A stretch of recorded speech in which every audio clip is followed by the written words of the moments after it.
welcome to the Ditch the Struggle podcast. I'm your host, Alana Rosso. I'm a graphic designer turned career and success coach who knew I could do better, but kept falling short of where I wanted to go. But after years of exploring personal and career development, business, money mindset, and energy work, I'm here to tell you that yes, you can move from stuck and defeated to empowered and confident. Ready to dive in? Awesome. Together, let's ditch the struggle.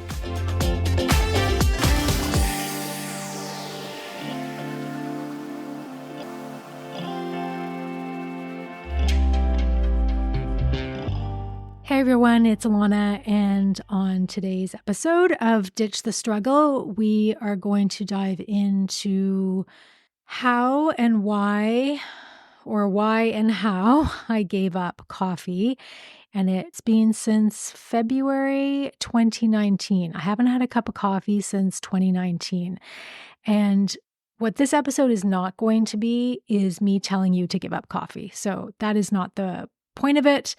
I'm not going to stand here or sit here and tell you what to do with coffee, which is a beloved habit.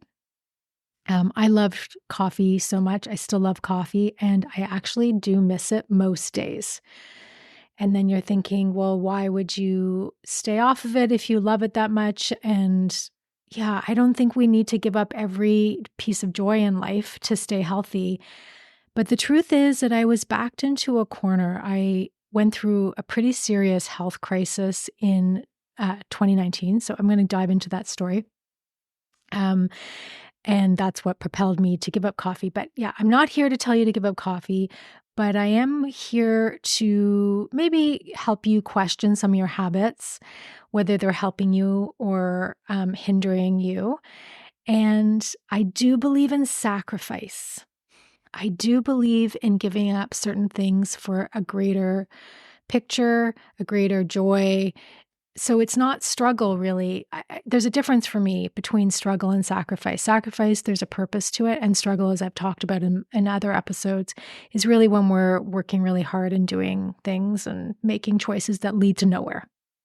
That spinning our wheels feeling.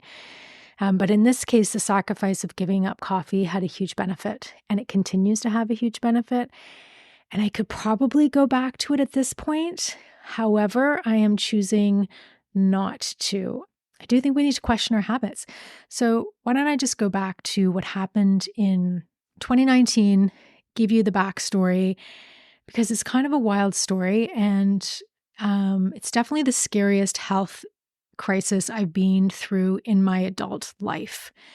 And you're almost not going to believe how scary it was when I begin the story, because it's going to sound really benign actually, but it was scary. And this is actually a story about how family health patterns and emotional crises and all the things.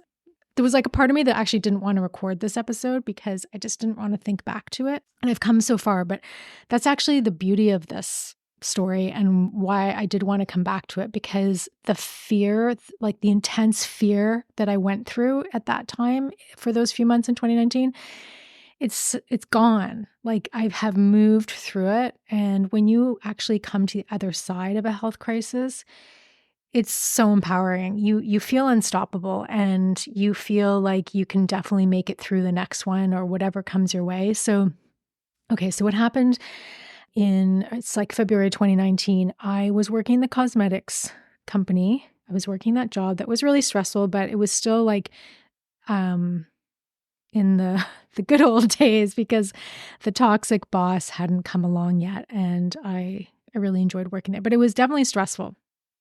And I used to eat quite a few salads when I worked there. There was this chain called Salad Days, and I enjoyed it. And the funny thing was, like, I wasn't really enjoying them for a while. I just wasn't enjoying eating them. And I will actually say, for the most part, I don't eat a huge amount of raw. And this is all going to make sense in a second. I prefer like cooked food, generally speaking. Anyway, so I go out for lunch one day. I was actually meeting an old coworker that I used to work with at an agency who was a copywriter. So I go to have lunch with Lisa, and I'm on Bloor Street having like a quinoa salad somewhere. And I'm chewing and the food is like not going down. Like I couldn't get the food down. Like it just felt like it was stuck. Like nothing was going down. And I was really starting to freak out. I was actually going into full anxiety mode. And I get back to the office and I think at this point went into full panic mode, like just not anxiety. We're leveling up to panic. And I remember just telling my coworker, I'm getting the flu. I've got to go. And I basically hightailed it out of the office and called my husband from the car. And I think I went and picked him up at work and was going straight to a walk-in clinic. Like I just could not get food down. Couldn't get it down. And it was a very strange feeling and very panicky. And just like my throat started to feel like not like it was closing up like an anaphylactic shock, but it was just terrifying. Yeah, full panic. So I get to the walk-in clinic and what they did is they diagnosed me with like extreme acid reflux, which they call GERD, which stands for gastrointestinal reflux disease. And that sounds like something that just is like old people have. Like it sounds benign. It sounds like take a Tums and get over it. Well, this started a whole domino effect experience of this condition and the symptoms of it that got to be so extreme. And it was a physical health crisis, but I also think it was an emotional health crisis. I think there was a lot of stresses that just decided to come out of my body in this way. And your throat is, if you look at any type of healing modalities, it's your throat chakra, and that's related to communication and a bunch of things. But I went down that path and I did explore a whole bunch of those like different modalities that helped, and I'll talk about that. But basically, I suddenly couldn't eat. And so what they did is they had to prescribe me a medication for acid reflux, and this majorly triggered me. Well, why did it trigger me? Because I look at the medication and it was one of the medications that my dad had to take for a long time. And well, why did that trigger me? Because my dad actually passed away in 2010 from esophageal cancer, which really starts with extreme acid reflux. And it is an awful cancer. It was an extremely traumatic experience in my life. And I just was there for it and saw what happened. And this is the one time I have some compassion. I'm not a Kardashian fan. I just got to put that out there. But the Kardashian dad, this is what he died of, is also esophageal cancer. So immediately I'm seeing this prescription for this medication and I was confused because I didn't actually feel like I had acid reflux. I didn't feel like what you would think it would feel like, or just that burning you feel when you've just maybe had too much wine or you've just had some like spicy food or something. I was really confused and I didn't want to take this medication and I didn't want to take a pharmaceutical. And I'm also just going to plant this seed now that if you're not into bashing pharmaceuticals, then you might not want to tune into this podcast on the health episodes because, I have a lot to say on that matter. But anyway, in this case, I was so desperate, I took the medication and it was just really weird taking this medication that my dad took. And I ate much healthier than my dad. I didn't drink a lot. My dad drank a lot of alcohol when I was younger and he was still married and they were going through their awful divorce. There was definitely a lot of alcohol consumed there. So I wasn't doing that. And I eat pretty healthy. So I was really confused. And the fact is, it just kind of got worse. It got to the point where I just wasn't really able to get any food down and the medication didn't seem like it was working. And when I went to see my GP, I think I lost 12 pounds within a couple weeks. And she immediately asked or said that I had to get an endoscopy. She kind of seemed concerned. And, when a GP is concerned, then you're going to freak out because generally they think like nothing's wrong with anything. And her concern, I think, triggered another panic attack in me. So that night I couldn't actually get water down. And that's when I fully just out of my head with fear. I couldn't get watered down. It's one thing you can't eat because you can actually survive without food for a long time, but when you can't drink water, that's a totally different ballgame. You need that. So I was in emergency that night. And what it just came out of it was it's like, you need to actually double your medication. So I was doing so much meditation during this whole time. I just have to say that too. I was listening to a whole bunch of guided meditations to just get myself out of my head and talk myself down because I was really freaking out. The thoughts that were going through my head were, I'm going to die of cancer. I'm going to have what my dad had. This is just like, I'm going down this awful slippery slope, and I couldn't seem to control it. Some days my body did start to feel like really acidic, like it was made of battery acid. And some days it just felt like I had someone's hands around my neck, like my neck was made of plastic. It was honestly the most bizarre thing I've ever been through in my life. Like it was just wild. So yeah, feeling like hands are around your neck, like strangling you slightly. Can you imagine just like walking around like that? So weird. So I had the endoscopy. I was pretty nervous going into that. But God bless the woman who did it. She had some bedside manner, and I woke up from it. And that's like when they put the tube down your throat, they have to put you under, and like a little camera going in there. And I woke up and she was holding my hand, and she just looked at me. And the first thing she said was, "You don't have cancer. You have a hiatal hernia," which is like basically your stomach pushes up slightly into your esophagus. And she said it was mild. And the relief that came over me was just huge. They also took a sample and sent it out to make sure it was also to test for cancer, but that she assured me it wasn't. And everything was clear. The relief that came over me was huge. And I then realized that I had to figure out why I had this acid reflux. I continued to take the medication very reluctantly. And the only way I got through that mentally was saying that this was temporary, that I knew that this was temporary and I was not going to resign myself to being on this medication for life. And also huge for me was I was not going to accept that this was some kind of disease, like gastrointestinal reflux disease. I was like, this is not cancer. Like the cancer scare aside, this condition was not cancer. And that's exactly what it is. To me, it was a condition. This is something I am going through. And I was not at any point going to accept this as like a permanent diagnosis, that this was just the way it was going to be. So that was where I think my tough mindset was really serving me. And I was going to figure out a way, come hell or high water, to get through this.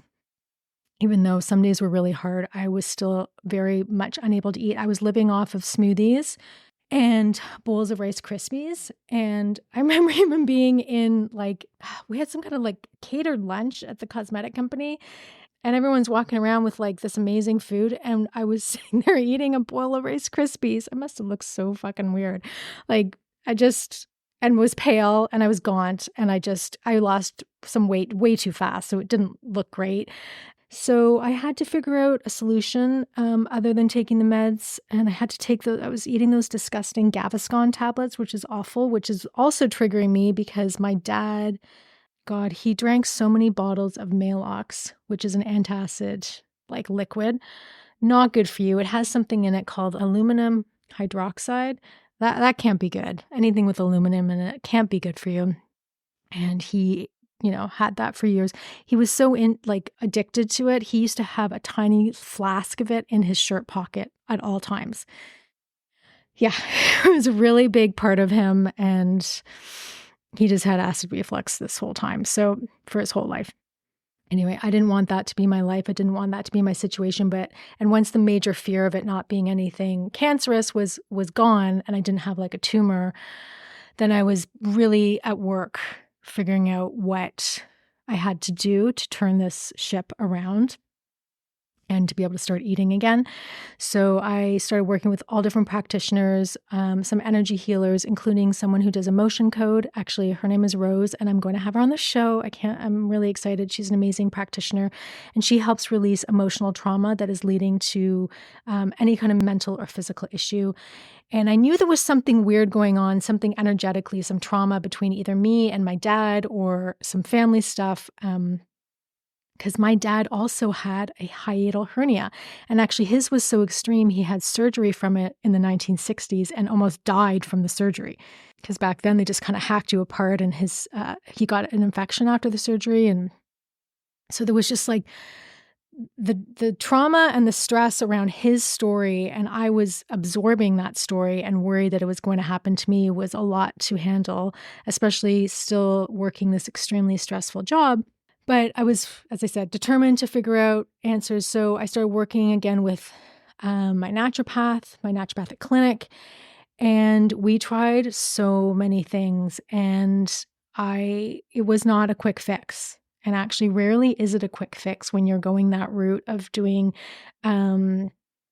I'm not going to call it alternative options, because that's almost insulting to me to call it that. Just natural therapies is a little bit more palatable for me to say. It's not alternative. These are just more natural options that don't have side effects that will make you sick. So I was really diligent. I was going every 2 weeks, trying all different things. I was also doing some cognitive behavioral therapy sessions. I was doing some meditation, the energy work.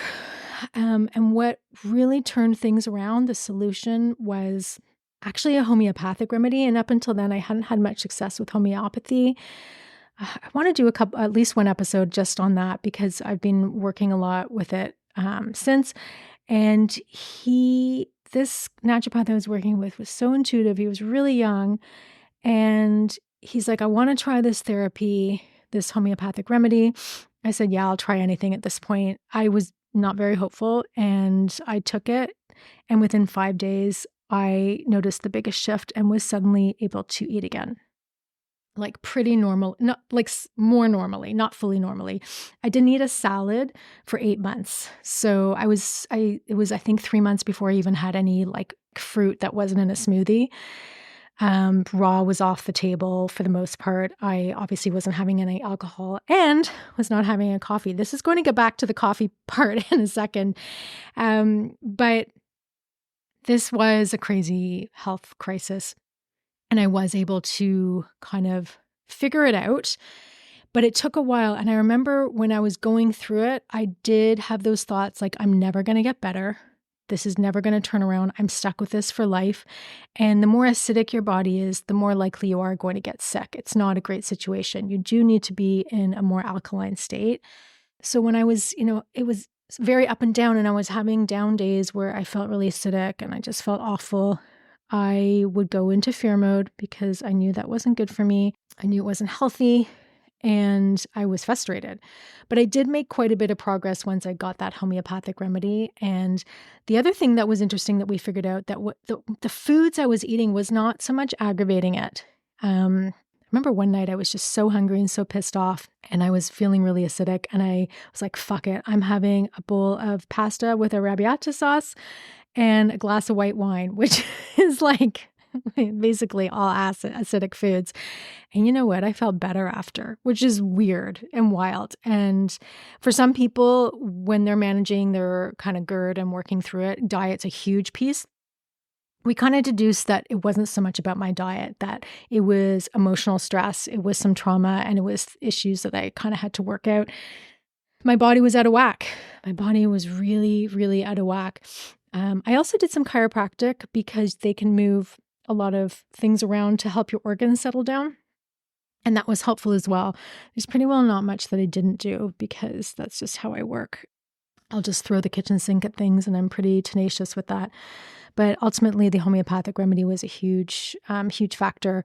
And I was also, the naturopathic clinic made me some custom teas that helped with digestion. Fun fact, don't have peppermint tea when you have acid reflux. It's really good for digestion, peppermint, but not great for acid reflux, and it actually can aggravate it. So I actually had to give up all things peppermint, which was kind of interesting. Okay, so this health crisis happens, and at the time, I'm drinking quite a bit of coffee. And I'd say maybe like 2 large coffees a day, living that whole like corporate lifestyle, like grabbing the Starbucks coffee on the way into the office, and then the office has coffee and you're, drinking it throughout the day. So it's probably having 2 large a day. And well, what is coffee? It's really acidic. And when you're going through an acid reflux health crisis, do you think coffee is going to be good for it? Yeah, no. And I knew this.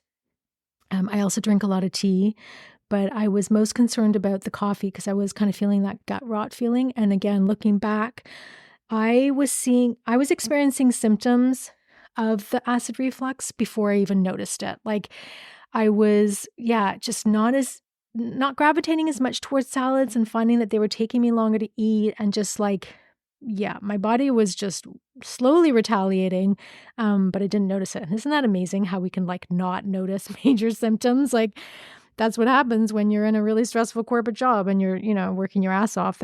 You just get out of touch now. I'm so like connected to what my body's doing at all time. If I have like an extra couple grams of sugar in a day and I can feel it and I know that I can just stop myself before it's going to happen because I don't want to feel like crap. Sugar is also really awful for acid reflux. So I dramatically cut down on sugar. I don't eat a lot, and people would think that they might not believe me because I do bake a lot, but actually I bake a lot with dates and things like that. But okay, we're going off topic. We're going back to the coffee piece. When I was feeling like crap and I had to get on this medication for the acid reflux, I knew that the coffee was going to have to go. Now, the problem is that I get very addicted to things physically because my body is kind of this very interesting, sensitive ecosystem. So I was like, fuck, how am I going to get off coffee? I couldn't do a cold turkey. So the people who do coffee, like get off coffee cold turkey, that would be insane to me. That would have been a train spotting situation for me. Like I would have been curled up in the fetal position, like I'd just been coming off meth, and I haven't done meth, but I'm going to guess that's how I would have felt because even just weaning myself off of coffee was really hard. But I won't say I had no choice because I believe we always have a choice, but my choice was either keep drinking coffee and feel like garbage and not help my situation, or get off coffee and go through the discomfort of that and hopefully start to relieve some of my symptoms. Like those were my choices. So I decided to wean myself off coffee. So if you are considering getting off of it because it's not making you feel good or anxious, then weaning yourself slowly could be the way to go. And I know this process may seem really obvious, but it helped me. So I'm just going to share it. I was kind of drinking the 2 large coffees. So what I would do is I would pour the coffee, like the large coffee, and then I would pour out about 1 inch. And I would do that for a couple days with each coffee, just kind of keep pouring out 1 inch every few days. So I was still feeling withdrawal. Like I was still feeling withdrawal, even though I was still drinking some of it. Like that just goes to show you how like addictive it can be.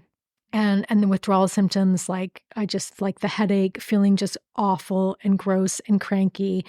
And I probably would have tried it even slower if I didn't feel so crappy with my stomach and what was going on. But I was like kind of in a rush in a way to get off of this. So kept pouring out 1 inch every couple days. And then by the time I was just getting to like a half a cup of coffee, I would then dilute it with some hot water or boiling water to make it feel like I was actually drinking more than I was. And I was just trying to cheat myself mentally, and because it's the habit of actually drinking it, and just having that experience of just like sitting there nursing a coffee that can be really appealing about it. It's part of the habit, right? So I kept doing that, and I say it took me about 3 weeks to get off of it, and it was hard. I'm not going to lie. I missed it. I was cranky because I wasn't even eating properly, and it felt like I was taking the one joy I had away. Now, I did keep tea in the mix. Black tea didn't seem to bother me. It's never bothered me, and I still drink quite a bit of black tea. Doesn't give me that caffeine rush.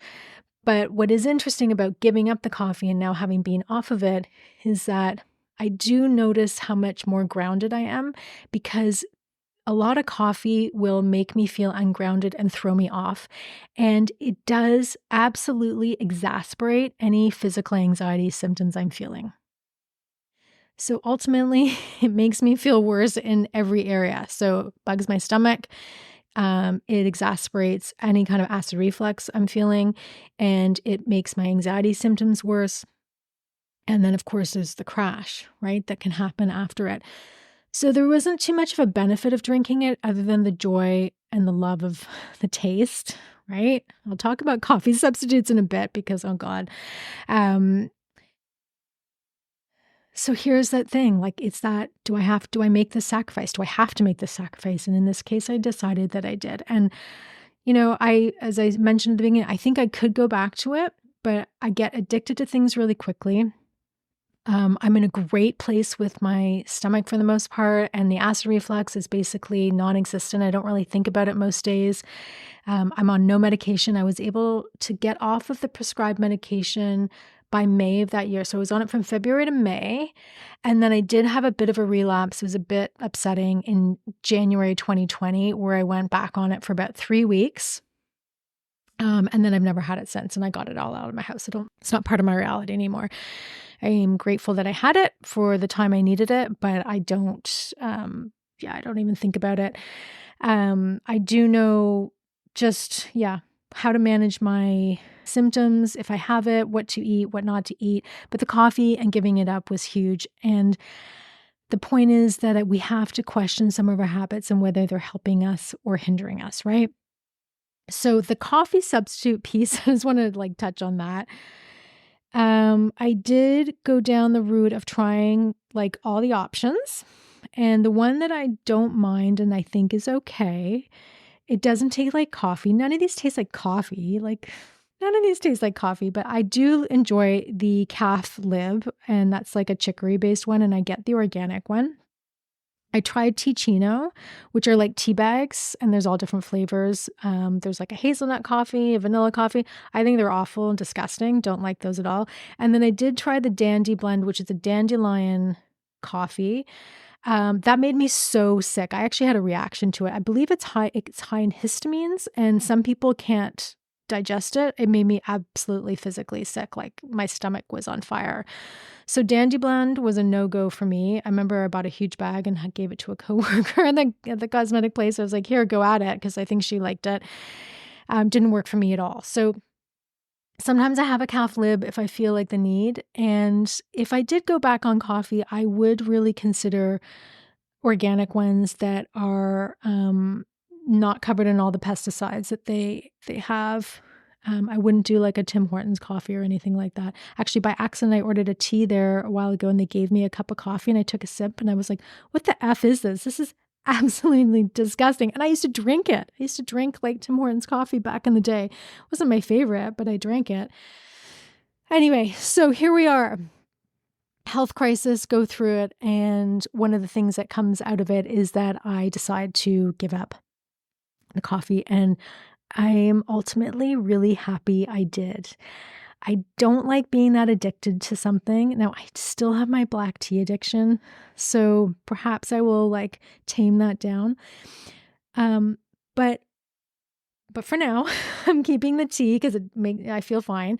I love that I was able to go through the process of giving up the coffee, because you know how we have things that we do and we think, oh, I could never give that up. I could never not do that. I could never. Yeah, you can. Yeah, you absolutely can. If you have to and your back is against the wall, as mine was, you absolutely can give up things. If it makes sense. I would, again, don't give up things just because it's like the latest trend, or like Gwyneth Paltrow tells you to, or some goopy person tells you that you need to give something up. Give something up because it makes sense for you and for your body and for where you are at that point. Again, I may go back to coffee at one point. When I go back to Italy for this trip that I've been thinking about, I think I'm going to have some coffee because it's going to be so freaking good over there. A little espresso here and there. Yeah, I'll probably do that. But for now, I'm happy I gave it up. I do believe the sacrifice was worth it, even though it was very painful at the time. It's had a tremendously profound, positive effect on helping me manage any anxiety symptoms, any kind of stomach issues. Because when I'm stressed, my stomach just goes wackadoodle. That's a hot spot for me. And yeah, I'm just celebrating that I don't have to think about that GERD and that acid experience. I mean, I can think about it and just feel like it's in the past. It's not part of my present. And I learned to deal with the emotional stuff around that, and the stress that I was going through, I think was manifesting through my body. And I won't share everything that came up with all that energy, that exploration I did with the energy healing, but I will say that I can actually appreciate having gone through the process, because it did make me look at some things that I was carrying, some stresses, and helped me to remember that I can take control of my health. And there are a ton of people out there that can help you. And I did reach out to a lot of people, and I saw a lot of people, and I took the whole mission. Like, it was a mission for me, and I was committed to it, and I worked through it, and it absolutely paid off. And yeah, giving up the coffee, unfortunately, was part of achieving that mission. So let me know if you're trying to give up coffee, or if you did and it didn't go so well. And hey, if you have another coffee substitute that you think is delicious and amazing, I would absolutely love to know, because those other ones are pretty crappy. Not so great. Take care, guys.